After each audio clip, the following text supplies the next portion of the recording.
The desperate call. The sky above Vexor Prime burned with the orange glow of orbital bombardment. Ambassador Crick stood in the emergency command bunker 300 meters below the surface, watching the tactical displays paint a picture of systematic annihilation. The Dominion Empire had arrived 7 days ago with a fleet of 200 warships, and the Vexori Defense Forces had lasted exactly 43 minutes. Now, millions of Vexori citizens huddled in underground shelters while Dominion drop pods fell like deadly rain across the planet's surface. The enemy wasn't interested in occupation or resources. They wanted complete subjugation.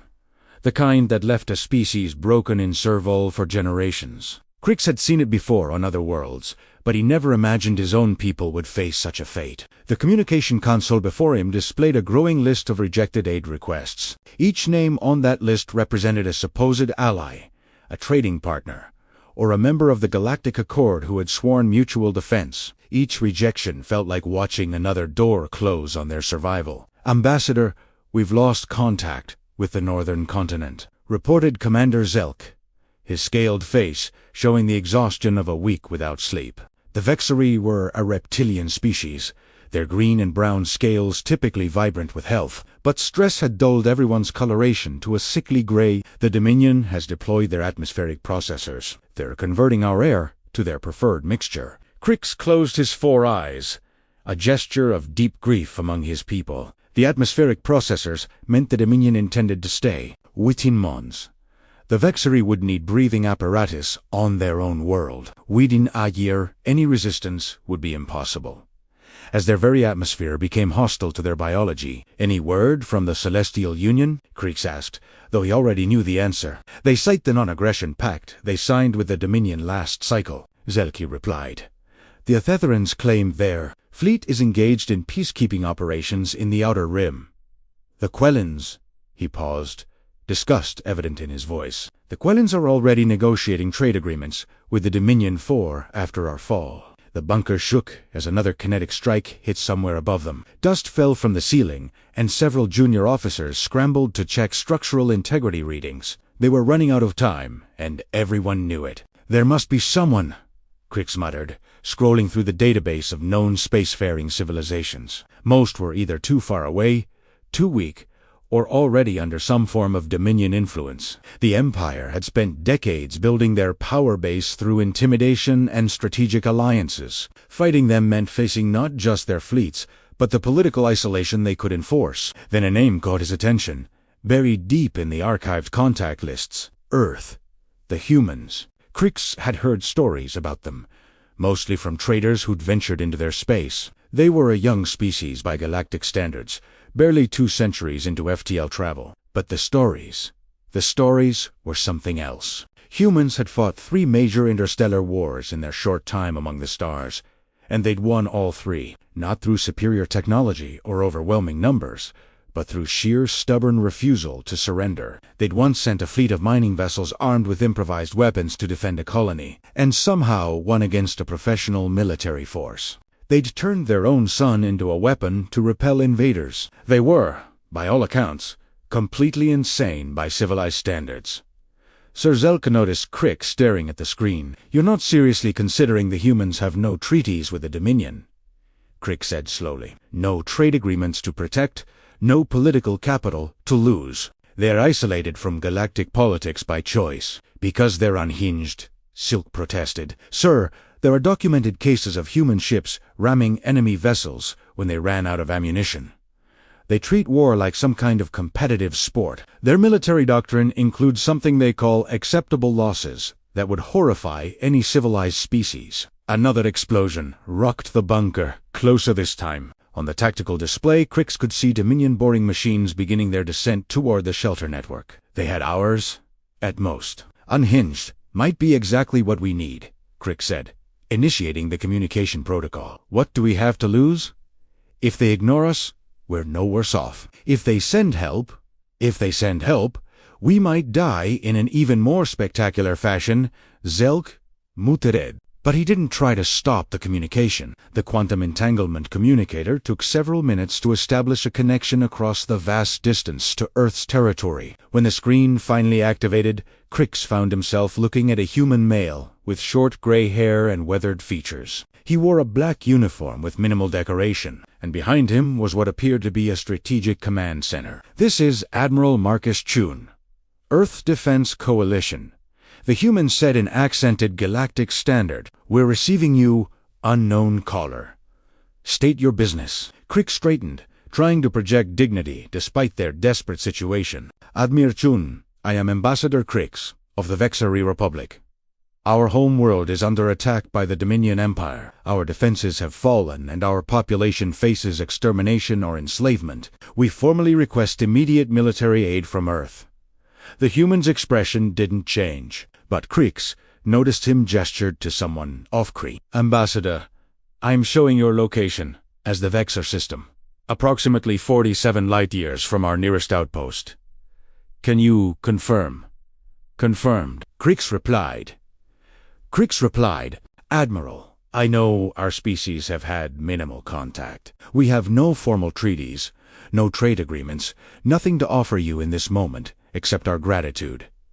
But we're desperate. The Dominion is deploying atmospheric processors to make our world uninhabitable to us. We have millions of civilians in shelters that will be breached within hours. We need," his voice cracked slightly. "Send us anything.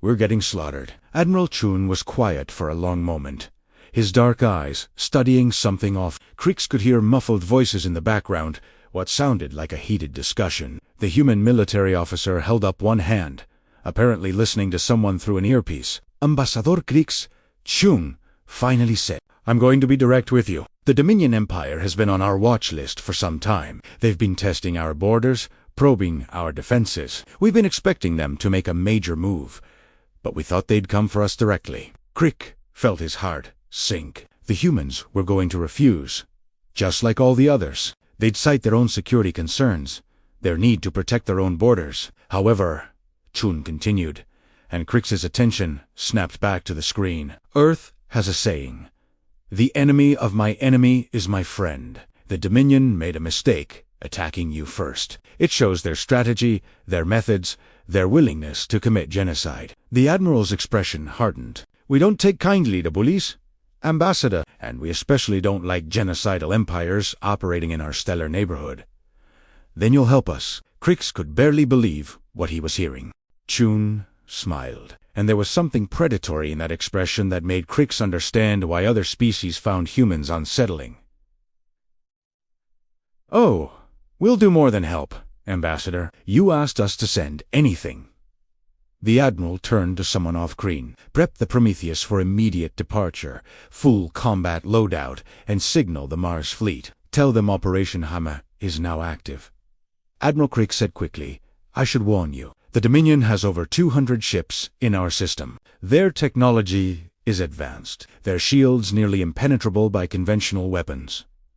Chun's smile widened. "Ambassador, you said, send anything. You didn't specify size limitations. The Prometheus isn't just anything. She's everything, too.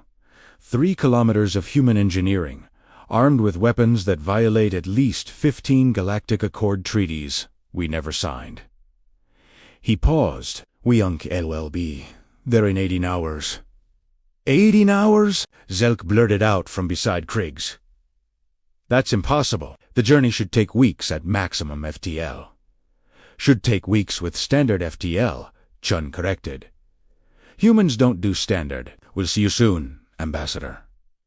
Try to stay alive until then. Things are about to get interesting." The communication ended, leaving Crix and his staff staring at the blank screen. Above them, the Dominion continued their relentless assault, boring machines grinding ever closer to the civilian shelters. But for the first time in 7 days, Crix felt something other than despair. He wasn't sure if it was hope or terror. When Titans answered 17 hours and 43 minutes after the communication ended, every sensor in the Vexar system screamed, "Warning!" Simultaneously, the Dominion fleet, arranged in perfect formation around Vexar Prime, suddenly found their instruments detecting a massive gravitational distortion, approaching at impossible speeds. Commander Thrax of the Dominion Empire stood on the bridge of his flagship, the inexorable Might, watching the readings with growing concern. "What is that?" he demanded, his forearms gesturing at the tactical display. "No ship creates that kind of subspace wake." "Unknown, Commander," his sensor officer replied, panic creeping into his voice. "The mass readings they must be malfunctioning. It's showing an object over 2 kilometers in length." "Impossible," Thrax snarled. "No species builds warships that large. It's impractical, inefficient." His words died as reality tore open 300,000 kilometers from his fleet's position. The tear in space was visible to the naked eye, a writhing wound in the fabric of the universe that sparked with energies that shouldn't exist. And through that wound came humanity's answer to the Vexari's plea. The U.S. Prometheus emerged from what humans called a hell space jump. Like an ancient god of war taking physical form, at 3 kilometers long and nearly half a kilometer wide, it dwarfed every ship in the Dominion fleet. Its hull was not the smooth, elegant design favored by most spacefaring species, but a brutal architecture of angular armor plating, weapon emplacements, and seat shields that gave it the appearance of a flying fortress. In the Vexari command bunker, Ambassador Crick stared at the tactical display in shock. The human ship was impossible. It violated every principle of efficient starship design. The power requirements alone should have been prohibitive. Yet, there it was, real as the death it promised. "By the ancestors," Commander Zelk whispered, "it's not a ship. It's a mobile battle station." The Prometheus wasted no time on dramatic announcements or demands for surrender. Instead, it immediately launched what appeared to be several hundred smaller crafts from bay doors along its hull. These weren't fighters in any conventional sense. They were automated weapon platforms, each one bristling with ordnance that began targeting Dominion ships with mechanical precision. Commander Thrax was the first to recover from his shock. "All ships concentrate fire on that monstrosity. Everything we have." 200 Dominion vessels opened fire simultaneously, their energy beams and plasma torpedoes converging on the human ship in a display of firepower that should have vaporized any known vessel. The space around the Prometheus lit up like a small star as the barrage hit and did absolutely nothing. The human ship's shields didn't shimmer or fluctuate like conventional energy barriers. Instead, the attack simply seemed to stop existing a kilometer from the hull, absorbed by something that defied conventional physics. "Sir," the Dominion censored officer's voice was now pure terror. "Their shields, they're not energy-based. It's some kind of dimensional folding. Our weapons are being shunted into Then, the Prometheus returned fire. The main gun of the human vessel was a spinal-mounted weapon that ran nearly the entire length of the ship. When it fired, it didn't produce a beam or a projectile in any traditional sense. Instead, it fired what humans called a reality spike, a concentrated burst of twisted space-time that traveled at significant fraction of light speed and ignored conventional shields entirely. The first shot hit the Dominion heavy cruiser Dominant Fist. The ship didn't explode so much as cease. One moment, it was there, 800 meters of advanced warship with a crew of 3,000. The next, it was an expanding cloud of subatomic particles. Its very molecular structure unraveled by the impossible weapon. "Imposible. Imposible," Thrax breathed, watching one of his finest ships simply erased from existence. But the Prometheus was just getting started. Along its hull, hundreds of smaller weapons began firing in sequence. Mass drivers launched projectiles at relativistic speeds. Plasma cannons that burned hotter than stellar core sent streams of star stuff into Dominion shields. Missile pods opened and released swarms of guided munitions that seemed to phase in and out of reality, appearing inside enemy shields before detonating. The Dominion fleet, which had spent 7 days leisurely destroying Vexari defenses, found themselves in a nightmare. Their disciplined formations dissolved into chaos as ships desperately tried to evade weapons they didn't understand, fired from a vessel that shouldn't exist. On the bridge of the Prometheus, Admiral Sarah Conway stood with her hands clasped behind her back, watching the tactical display with clinical detachment. Conway was Admiral Chun's chosen commander for this operation, selected specifically for her reputation as humanity's most ruthlessly efficient naval officer. "Ma'am," her weapons officer reported, "the automated platforms have engaged 17% of enemy forces." "Shall we deploy the Reapers?" Conway nodded. Launch all Reaper squadrons and charge the Nova Cannon. Let's show them what humans do to genocidal empires. From the Prometheus's fighter bays, 300 more craft launched. But calling them fighters was like calling a shark a fish, technically accurate, but missing the essential predatory nature. The Reaper-class attack craft were piloted by humans who had been selected for their ability to think in three-dimensional combat while pulling G-forces that would liquefy most species. The Reapers dove into the Dominion formation like wolves among sheep. Where the Dominion fought with careful precision and calculated tactics, the humans fought with controlled chaos. Reaper pilots performed maneuvers that seemed to violate physics, using micro-jumps to appear behind enemy vessels, launching antimatter torpedoes at point-blank range, and then jumping away before the explosions consumed them. In Bunker 6, watched the systematic destruction of the Dominion fleet with a mixture of awe and horror. In less than 30 minutes, the humans had destroyed 40 Dominion vessels and crippled dozens more. The atmospheric processors that had been converting Vexor Prime's air were priority targets, each one eliminated by surgical strikes from the Reaper squadrons. "They're not just winning," Zelk said quietly. "They're making an example." Was right. This wasn't just a rescue operation. This was a message to the entire galaxy about what happened when humanity decided to intervene. Commander Thrax, watching his fleet being methodically destroyed, made a desperate decision. All remaining ships form up for a concentrated assault on the human vessel. If we can just breach their shields.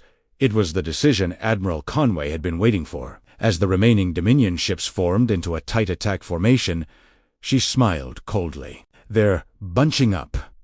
Fire the Nova Cannon." The Nova Cannon was humanity's answer to the question, what happens when you weaponize a miniature star? The weapon drew power from the Prometheus's 3 fusion reactors simultaneously, channeling it into a magnetic containment field that compressed hydrogen to the point of stellar fusion. The result was a directed stellar eruption, a beam of the same forces that powered suns. When it fired, Spade itself seemed to scream. The beam carved through the Dominion formation like a blade of pure light, vaporizing everything in its path. Ships didn't just die. They were reduced to their component atoms. Then, those atoms were reduced to Then even those fundamental particles were torn apart by the sheer energy involved. In 12 seconds, 70 Dominion ships ceased to exist. The remaining Dominion forces broke. Military discipline collapsed entirely as surviving ships fled in all directions, their crews overcome by a primal terror that transcended species. They had come to Vexor Prime as conquerors, secure in their technological superiority and military might. They were leaving, those who could leave, with the knowledge that there existed a species that treated warfare not as politics by other means, but as an art form of applied destruction. Commander Thrax's flagship was one of the few to escape, jumping to FTL the moment their drives charged. As the inexorable might fled the system, Thrax sent a single message to the Dominion High Command: do not provoke the humans. In the aftermath, as the Prometheus settled into orbit around Vexor Prime, Ambassador Crix found himself in communication with Admiral Conway. The human woman looked remarkably calm for someone who had just orchestrated the destruction of one of the galaxy's most powerful fleets. "Ambassador," Conway said, "we've eliminated the immediate threat and destroyed the atmospheric processors. Our medical frigates are en route to assist with your wounded. The Dominion won't be back. We'll make sure of that." Admiral Crix struggled to find words. "What you've done, the entire galaxy will know of this within days. The political ramifications." Conway smiled, and unlike Admiral Chun's predatory expression, hers was almost warm. "Ambassador Earth has been alone in this galaxy for 2 centuries. We've watched empires rise and fall, seen species conquered and enslaved, observed genocide after genocide while the Galactic Accord debated and did nothing. We decided long ago that when we finally acted, it would be decisive." "But why now?" Craigs asked. "Why us? We have nothing to offer you. No resource is worth this level of intervention. You asked for help." Conway replied simply, "You didn't demand, you didn't try to manipulate or threaten. You simply asked, admitting you had nothing to offer but gratitude.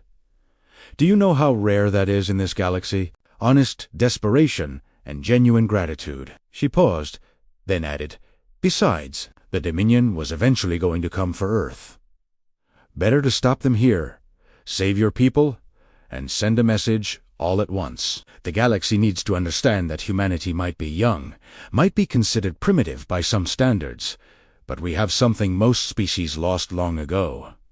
What's that? Krix asked. The willingness to be the monster that monsters fear. Conway said, "Your people are safe now, Ambassador, and if anyone else threatens you, just remember you have our calm frequency." As the connection ended, Krix looked at the tactical display showing the debris field that had once been a Dominion invasion fleet. In less than an hour, humanity had shifted the balance of power in the entire galaxy. They had shown that technology and numbers meant nothing against a species, that had turned warfare into science and violence into art. The Vexori were saved, but Krix wondered if the galaxy would ever be the same. The humans had announced their presence, not with words or diplomacy, but with the complete annihilation of a fleet everyone had thought invincible. In the depths of space, the Prometheus hung like a dark angel over Vexor Prim, its very presence a warning to any who would threaten the innocent. Earth had sent more than a warship. They had sent a declaration. Humanity was done watching from the sidelines. The age of human intervention had begun.